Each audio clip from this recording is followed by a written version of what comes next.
सोचा है कि जिस शिवलिंग की आप पूजा करते हैं, आराधना करते हैं, वो शिवलिंग आखिर आया कहाँ से, उसकी उत्पत्ति हुई कहाँ से? तो आइए आज हम इसी के बारे में जानते हैं। पर इससे पहले अगर आप शिव भगवान के सच्चे भक्त हैं तो लाइक सब्सक्राइब करे बिना नहीं जाए। नमस्ते दोस्तों, क्या कभी आपने सोचा है कि जिस शिवलिंग की हम पूजा करते हैं वो असल में एक पत्थर है या फिर इसमें कोई रहस्य छुपा हुआ है? इसकी उत्पत्ति कैसे हुई? तो आज हम इसी के बारे में जानेंगे।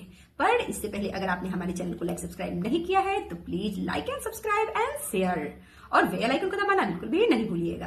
तो आज हम चर्चा करेंगे और जानेंगे कि आखिर शिवलिंग की उत्पत्ति हुई कहां से। आज आपको हम शिवलिंग से जुड़ी एक ऐसी जानकारी बताएंगे जो हमारी आस्था, वैज्ञानिक और आध्यात्मिक चीजों से जुड़ी हुई है। वीडियो में बने रहे क्योंकि लास्ट में आपको एक ऐसी चीज पता चलेगी जो आपकी सोच को बदल के रख देगा। सबसे पहले समझिए कि आखिर शिवलिंग होता क्या है।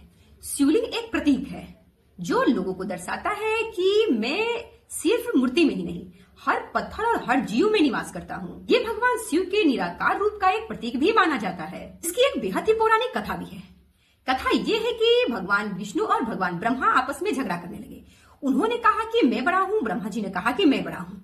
तो उसी वक्त उन दोनों के बीच में एक बेहद ही विशाल और भव्य एक शिवलिंग प्रकट हुआ और उन्हें ये बताने के लिए कि इस दुनिया में उनके सिवाय कोई भी चीज अंत और शुरू नहीं हो सकती। तो ब्रह्मा जी की शुरुआत खोजने लगे और विष्णु भगवान उसका अंत खोजने लगे। बहुत कोशिशों के बाद भी न उन्हें शुरुआत मिला और ना ही अंत। उसी स्तंभ में से भगवान शिव प्रकट हुए और उन्होंने बताया कि मैं ही आदि हूँ और मैं ही अनंत हूँ। उसके बाद उन दोनों भगवानों में जो झगड़ा हो रही थी वो शांत हो गया। शिवलिंग सिर्फ शिव भगवान का ही प्रतीक नहीं, ये शिव और शक्ति के मिलन का भी प्रतीक है। यह इसमें बताया गया है कि इसी से शिव की उत्पत्ति, ब्रह्मांड की उत्पत्ति है और इसी से शक्ति की भी उत्पत्ति होती है। जहाँ ऊपर के भाग में शिव विराजमान होते हैं वहीं नीचे के भाग में माँ शक्ति विराजमान होती है।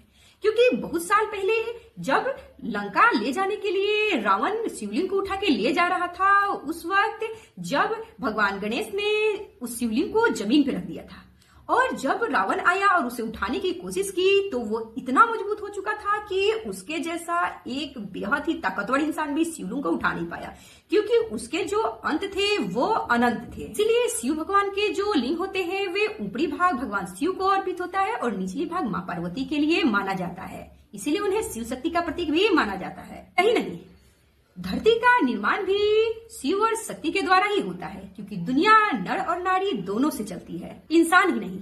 वैज्ञानिकों ने भी शिव के स्तंभ को एक ऊर्जा के रूप में माना है।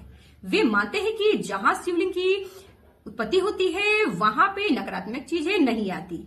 क्यों लोग शिव भगवान की पूजा करते हैं, क्यों शिवलिंग की आराधना की जाती है, उस पर जल चढ़ाई जाती है? तो मैं को बता दूं कि इससे मन को शांति मिलती है, नकारात्मक चीजें दूर होती है और जीवन में संतुलन बनी रहती है। यह हमारे जीवन से अहंकारों को मिटा के हमें सच्चाई की ओर ले जाने की प्रेरणा भी देता है। दोस्तों, आप जान गए होंगे कि शिवलिंग एक प्रतीक नहीं, यह हमें सच्ची मार्ग दिखाने और हमें शीतलता से रहने का भी शिक्षा देता है। किन लोगों को भगवान शिव पसंद है और कौन कौन लोग उनकी आराधना बिल्कुल ही दिल से करते हैं, वो हमें कमेंट में ओम नमः शिवाय भेजे और हमारे चैनल को सब्सक्राइब जरूर करें और जिन्हें पसंद आया हो वो उन्हें शेयर भी करें। नमस्कार।